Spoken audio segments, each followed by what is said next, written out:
Willow whispered to the closest sugarberry tree. She was resting her head lightly against the trunk, her palms pressed flat against the smooth, silvery bark.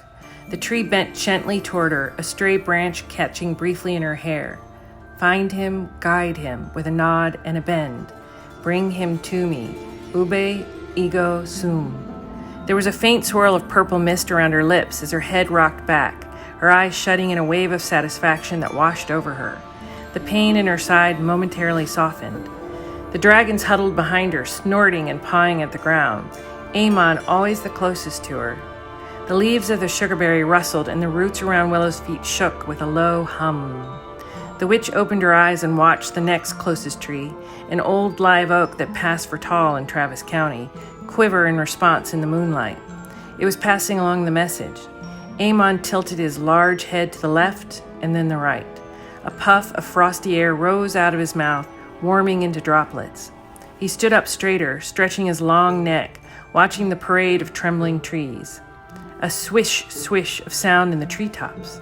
A start and then a stop, jumping to the next recipient. Willow sagged against the sugarberry, her energy spent from the one simple bit of magic. The truth was, the trees would have listened to her without the spell. They were always keeping watch over her. She needed the reassurance with the spell. Eamon rubbed his large nose gently against her back. Willow could feel the silver dragon absorbing her pain, exchanging energy with her. A faint glow grew around her face as the connection grew stronger. Sparks of blue and white light, forming themselves into tiny triangles, danced in front of her. The other dragons grew restless. Anail unfolded her translucent, leathery wings and sat back on her haunches. Sparks jumped in tiny arcs across her wings. The small green dragon let out a loud screech, flames licking around her large teeth. Hannah stood behind Lucas, barking at the smallest of the three dragons. Eamon pulled back, roaring and stomping his feet and interrupting the pulse. There, Hannah," said Lucas, not taking his eyes off the dragons. He was loosely holding his wand in his hand, down by his side.